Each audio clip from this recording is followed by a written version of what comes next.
ওয়াজারুল by যালিকুম Khairul লাকুম in কুনতুম তা'লামুন। ক্রয় বিক্রয় বন্ধ করো, লেনাদেনা বন্ধ করো, ব্যবসা বাণিজ্য বন্ধ করো, হারাম করা যাবে না।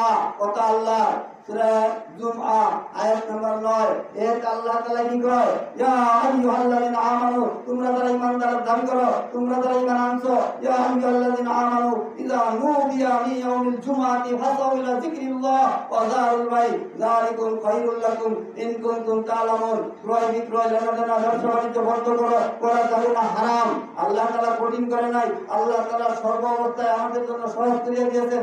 10 নম্বর আয়াতে ঘোষণা দিয়েছেন, মাইয়া কুদিয়াতিস সালাত ফান্তাশিরু ফিল আরদ ওয়াবতাগু মিন ফাদলিল্লাহ। সালাত শেষ করার পর, সালাম ফিরানোর পর তোমরা জমিনে ছড়ায় পড়ো, তোমরা হালাল ব্যবসায় ছড়ায় পড়ো। আল্লাহ তাআলা জমিনে ছড়ানোর জন্য বললেন, ফাইজা কুদিয়াতিস সালাত ফান্তাশিরু ফিল আরদ, জমিনের কথা বললেন। তোমরা হালাল রুজির জন্য সালাম ফিরানোর পর জমিনে ছড়াইয়া পড়ো।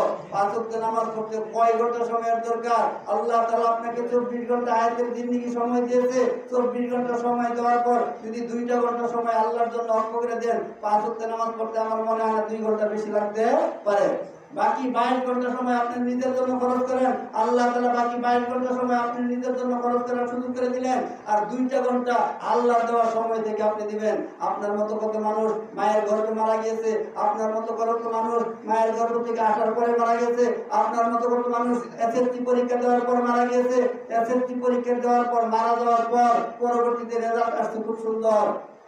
কিন্তু আল্লাহ তাআলা আপনাকে তো হায়াতের জিন্দেগি লম্বা সময় দিলেন, 24 ঘন্টার জিন্দেগি সময় আল্লাহ তাআলা আপনাকে দিলেন, 60 70 বছর 80 বছর 100 বছর সময় দিলেন। আর আপনি আল্লাহকে ওই বাকি 24 ঘন্টা থেকে 2টা ঘন্টা আল্লাহকে আপনি দিতে পারেন না, আর বাকি 22টা ঘন্টা আপনি নিজের জন্য খরচ করেন। কিন্তু এই 2টা ঘন্টা সময় আপনি দিতে পারেন না। তারপর ইমানদার মুমিন দাবি করেন, তারপর মারা গেলে ওই জানাজার নামাজের দ্বারা বলে কি, আল্লাহ এই মানুষটাকে জান্নাত ফিরদাউস জান্নাত দিও। আরে কত বড় জান্নাত চাই, লজ্জা করা উচিত। এদের লজ্জাও নাই, এদের শরম নাই। এরা কিভাবে বলে নামাজ পড়ে না, তারপরে বলে আল্লাহ ফিরদাউস জান্নাত দিও। মনে হয় জান্নাত তার বাবার দাদার ওয়ারিস, দূর করে নিতে পারে।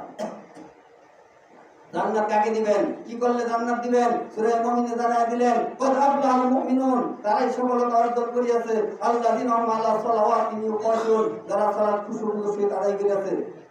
9 নম্বরে আয়াতে শেষ করতেন, 9 নম্বরে আয়াতে শেষ কিছু সময়ের লিগে আছে কথা বলতে বলা হারাম। এটাও কোরআনের আয়াতে আছে। একটা আলোচনা করার সময় আরেকটা আলোচনা ডিস্টার্ব করে, এটা সমস্যা। সূরা আরাফ আয়াত নম্বর 204, ওয়াইদা কুরিয়াল কুরআন ফাসতামিউ লাহু ওয়া আনসিতু লাআল্লাকুম তুরহামুন। দেখেন আল্লাহ এবং আল্লাহর রাসূলের কথা হয়, চুপ করে মনোযোগ সহকারে কথা শ্রবণ করতে হবে, তাহলে তার উপর আল্লাহর রহমত বর্ষিত হয়। বল সুবহানাল্লাহ। আর যারা গন্ডগোল করে, রাও করে, একে আরেকজন ইশারা করে, হাতে হাতে মুসাফা করা যাবে না, সালাম দেওয়া যাবে না, ভালো কথা বলা যাবে না, কোরআন হাদিস শোনার সময় একজন আরেকজনের সাথে মুসাফা করা যাবে না, ভালো কথা বলা যাবে না। যদি ভালো কথা বলা যাইতোই, উবাই ইবনে কাব রাদিয়াল্লাহু তাআলা আনহু হযরত জাবের রাদিয়াল্লাহু তাআলা আনহুকে জিজ্ঞাসা করতে, ভাই জাবের, আল্লাহ রাসূল যে সূরা তওবা তেলাওয়াত করতে, এই তওবাটা কখন নাযিল হয়েছে? কুরআন নাযিল হওয়ার পর রাসূল যখন খুতবা দিতেন, রাসূল যখন বয়ান করতেন, যখন কুরআনের আয়াত নাযিল হইতো, তখন সাহাবীরা শোনার পর, নতুন নতুন খবর শোনার পর তারা জিজ্ঞেস করতে একে অপরকে। উবাই ইবনে কাব রাদিয়াল্লাহু তাআলা আনহু জিজ্ঞেস করলেন, ভাই জাবেরও খুতবা শুনতেছে। উবাই ইবনে কাব রাদিয়াল্লাহু তাআলা আনহু উনিও খুতবা শোনার জন্য গেলেন। জাবেরকে উনি ইশারাতে বললেন, জাবেরকে বললেন যে, ভাই জাবের, আল্লাহ রাসূল সূরা তওবা তেলাওয়াত করতে, এটা কখন নাযিল হয়েছে? একবার জিজ্ঞাসা করতে রাও করে নাই, 2বার জিজ্ঞাসা করতে রাও করে নাই, 3বার জিজ্ঞাসা করতে রাও করে নাই। খালি গরম মেজাজে যার দিকে তাকাইছে পিছনের দিক, এক এক করে 3বার গরম মেজাজে জাবের রাদিয়াল্লাহু তাআলা আনহু 3বার তাকাইলেন। একবার উবাই ইবনে কাবের সাথে রাও করলেন না, একটাবার রাও করলেন না, ইশারাও দিলেন না, খালি গরম মেজাজে রাগান্বিত হয়ে খালি 3বার তাকাইলেন।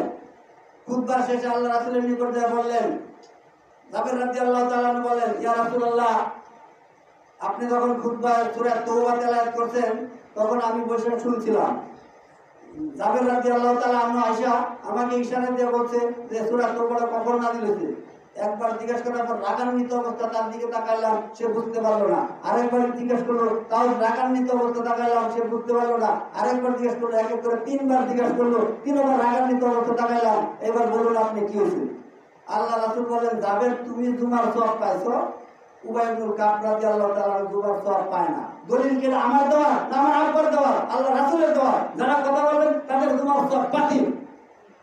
তাহলে মনে রাখবেন কোরআনের আয়াত দ্বারাও কই দিছে, সূরা আরাফ আয়াত নাম্বার 204, ওয়া ইযা কুরিয়াল কুরআন ফাসতামিউ লাহু ওয়া আনসিতু লাআল্লাকুম তুরহামুন।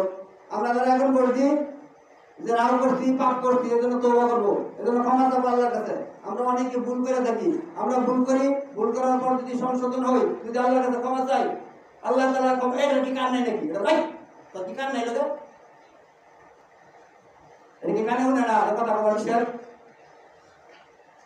জামালপুর 3 তলার মধ্যে যে কুত্তা দিয়েছি, 2-3 দিন গোলামের কথা বলছে, আমার মোবাইলে রেকর্ড আছে, শুনলেন নাড়ি দিয়েছিল ভাই, তোর বাপের কথা তুই রাখো, তোর মার কথা রাখো, তুই আল্লাহর কথা রাখো, বলছি ধরে কেন আবার হয়েছিল। পরপরের তেনার বাকি 50 মিনিট আলোচনা করছে, আর কুত্তা শব্দ হয়ে যায়। কিন্তু তারা বড় বড় মোবাইলে রেকর্ড আছে, দেখ পাচ্ছি না, জমক শুদ্ধ আছে, আজকাল আসো, মসজিদে আসো, বাপ মা সতর্ক করে দেওয়া উচিত, বাপ মা সতর্ক করে দেওয়া উচিত। ছোট মানুষ বুঝে না, এদেরকে বুঝে দেওয়া উচিত। আর তোমরা বড় মানুষ বুঝো, অল্প সময় কথা শুনবা, কেউ কথা বলবো না, আর যে কথা বললা এটা যে পাপ হয়েছে, এই জন্য আল্লাহর কাছে ক্ষমা চাও। আল্লাহ ক্ষমা চাও পছন্দ করে। সূরা ফুরকান আয়াত নাম্বার 70, এই কত নম্বর আয়াত দিছি? এটা উত্তর দেওয়া যাবে। রাসূলের সাথে আয়েশা মুসল্লি এসে কথা বলতেন, অতঃপর রাসূল মুসল্লিকে বলতেন, এই তুমি কি সালাত আদায় করছো? তুমি দাঁড়াও, 2 রাকাত সালাত আদায় করো, তারপরে বসো।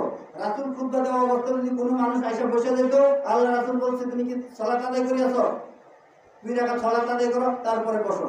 একজন ব্যক্তি আয়েশা রাসূলকে জিজ্ঞেস করলেন, ইয়া রাসূলুল্লাহ, আমাদের এখানে এরকম খরান, এরকম রোদে গাছপালা সব পুড়ে ছারখার হয়ে যেতেছে, আমাদের খুব কষ্ট হইতেছে, গরু বাছুর ঘাস খেতে পারতেছে না। আল্লাহ রাসূল এক ব্যক্তি খুতবা চলন্ত অবস্থা বললেন, বলার পর বললেন, ইয়া রাসূলুল্লাহ, আমাদের জন্য একটু বৃষ্টির জন্য দোয়া করেন। তখন বৃষ্টির জন্য দোয়া করলেন, সকল মুসল্লি আমিন আমিন বললেন। পরবর্তী 1 সপ্তাহ পর আবার জুম্মা চাইছে, আয়েশা আবার বলতেছে, ইয়া রাসূলুল্লাহ, বৃষ্টির কারণে ঘর থেকে বাইরে যেতে পারতেছি না, পানির কারণে এরকম আমাদের চলাচল বন্ধ হয়ে গেছে, অনেক কষ্ট হয়ে গেছে, আপনি দোয়া করুন বৃষ্টির যেন বন্ধ হয়ে যায়। পরে শুক্রবার আয়েশা মুসল্লি এই দোয়া চাইলেন, আবার আল্লাহ রাসূল এই দোয়া করলেন। তাহলে মুসল্লি ইমাম সাহেবের সাথে কথা বলতে পারবে, আর ইমাম সাহেব মুসল্লিদের কথা বলতে পারবে। মুসল্লি হইলো ছাত্র, ইমাম সাহেব হইলো শিক্ষক। এখানে একটা ক্লাস হয়, এই ক্লাসে যদি কেউ সুন্দর করে বসে ক্লাস শুনে, যদি প্রতি শুক্রবার দিন করে একটা করে ক্লাস সে ঠিক মতো নেয়, যদি শুনে, তাহলে তার নামাজ পড়তে ভালো লাগবে। আল ইমান ওয়ালা ইয়ানকুসু, রাসূল বলেছেন, আমি বলি নাই। আল ইমান ওয়ালা ইয়ানকুসু, ইমানটা কত তার পানির মতো। যদি কোনো মানুষ কোরআন হাদিস মনোযোগ দিয়ে শুনে, তাহলে তার ভালো কাজ করতে মন চায়। আর হই হই রই রই ঝুমুর ঝুমুর নাচ আর গান দেখলে তার কোরআন হাদিস শুনতে ভালো লাগে না, তার নামাজ পড়তে ভালো লাগে না, তার কলমটা মরিচা পড়ে যায়, তার কলমটা নষ্ট হয়ে যায়। যে ব্যক্তি বেশি গান বাজনা শুনে, যে ব্যক্তি বেশি গান বাজনা করে, তার কলমটা মরিচিকা পড়ে যায়, তার কলমটা নষ্ট হয়ে যায়। ফি কুলুবিহিম মারাদুন ফাজালাহুমুল্লাহু মারাদা ওয়ালাহুম আযাবুন আলীম। ফি কুলুবিহিম মারাদুন ফাজালাহুমুল্লাহু মারাদা, তাদের কলমটা বেমারি হয়ে যায়, তাদের কলমটা অসুস্থ হয়ে যায়, তাদের অসুস্থ কলম দিয়া কোরআন হাদিস শুনতে ভালো লাগে না। এখন কলম পরিষ্কার করার কিন্তু আমার ঔষধ আছে। কলম পরিষ্কার করার ঔষধ কি? আল্লাহ রাসূল হাদিসের দ্বারা বুঝাই দিয়েছেন। হাদিসটা শুনুন, যদি কলম পরিষ্কার করতে চান, আজকে আপাতত আপনি একটা ওষুধ নিয়ে যাওয়ার চেষ্টা করেন। কলম পরিষ্কার করার, আমরা জামা কাপড় ময়লা হইলে সাবান দিয়ে ধুই, পরিষ্কার করি কি করি না? পরিষ্কার করি। কিন্তু কলম যে ময়লা হয়ে গেছে, যে ব্যক্তি একটা অন্যায় কাজ করে, যে ব্যক্তি একটা খারাপ কাজ করে, তার কলমে একটা দাগ পড়ে, যে ব্যক্তি আরেকটা খারাপ কাজ করে, তার কলমে আরেকটা দাগ পড়ে, এরকম যতগুলো অন্যায় কাজ করে বারবার তার কলমে একটা দাগ পড়ে। এই দাগ উঠানোর জন্য আল্লাহ রাসূল কি ওষুধ দিলেন? আপনি কাপড়ে বেসিং পাউডার মারেন, কিন্তু কলমের দাগ তোলার জন্য আল্লাহ রাসূল কি দিলেন শুনেন। বুখারী শরীফের হাদিস, আয়াতের বসায় দাও, বসাও। আশ-শাইতানু জাসিমুন আলা কলবি ইবনে আদম, শুনেন, কলব পরিষ্কার করার ঔষধটা শুনেন। আল্লাহ রাসূল বলেছেন, আশ-শাইতানু জাসিমুন আলা কলবি ইবনে আদম, বনি আদমের কলবের উপর শয়তান বসিয়া ওয়াসওয়াসা দেয়। ফাইযা যাকারাল্লাহ ফালাসা ওয়াইযা গাফালা ওয়াসওয়াসা, রাওয়াহুল বুখারী। যেই বান্দার কলবে জিকির থাকে, সেই বান্দার কলব থেকে শয়তান বায়ু ছাড়তে ছাড়তে ত্যাগ করে। সুবহানাল্লাহ। আর যে বান্দার কলবে জিকির নাই, ওই বান্দার কলবে শয়তান ওয়াসওয়াসা দেয়, খারাপ যুক্তি দেয়, খারাপ করার জন্য শয়তান সবসময় তারা কি করে? চাবি দেয়, হ্যান্ডেল মারে। আপনারা জানেন রমজান মাসে শিকল দিয়ে কি বাধা থাকে? শয়তান। একটু বললেন শয়তান দেখছেন কেউ? শয়তানের বাইরে দেখছেন? কথা যেটা কইতে চাইছিলাম এটা সুযোগ দিলেন না আপনারা রাও করে। তাহলে এবার একটু শয়তানের বাইরে